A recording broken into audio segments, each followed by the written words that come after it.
తిన్నానులే. ఏం తిన్నా? పానీపూరి తిన్నాను. వావ్, పానీపూరియా? మరి ఇంకేమే? ఏ అంటావేంటి? ఆ పానీపూరి వాడికి బొత్తిగా సెన్సే లేదు. వాడు ఒక ప్లేట్ లో అన్ని పానీపూరీలు అన్ని ముందుగానే అరేంజ్ చేసి, ఓ పక్కన చట్నీ, ఓ పక్కన సాస్ అన్ని అరేంజ్ చేసి ముందుగానే ఇస్తున్నాడు. బుద్ధుండక్కర్లా? పానీపూరీల్ని గ్లౌజ్ వేసుకొని సర్వ్ చేస్తున్నాడు. ఆడు అసలు మనిషేనా? చేతులతో నీళ్ళలో ముంచి ఇస్తేనే కదా ఆ టేస్ట్ అది బాగుండు, ఉప్పదనం అది తగిలి బాగుండేది.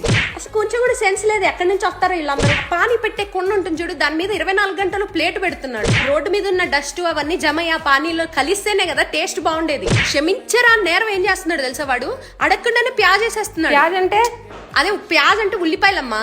మనం భయ్యతోడ ప్యాజ్ డాలో అని వాడిని అడుక్కోవాలి కదా, అప్పుడే కదా అసలైన మజా వచ్చేది. ఒక విషయం ఫ్రాంక్ గా అడుగుతాను, నువ్వు చెప్పు. మనం పానీపూరి తిన్నాక ఏం తాగుతాం? బిందెలో ఉండే ట్యాప్ వాటర్ కదా తాగుతాం, దాంతోనే చేతులు కూడా కడుక్కుంటాం కదా. వీడు ఏం చేశాడు అనుకున్నావు? బిస్లరీ వాటర్ క్యాన్ పెట్టాడు అక్కడ. నేను చెప్పా, బాబు ఇలాగైతే నీ బిజినెస్ సాగదు బాబు అని చెప్పా క్లియర్ గా. వాడు పానీపూరి చేసేవాడికి బేసిక్ లక్షణాలు ఉండాలి. ఓ చీదుకోవడం, ముక్కు తుడుచుకోవడం, గోక్కోవడం ఇవన్నీ ఉండాలి కదా.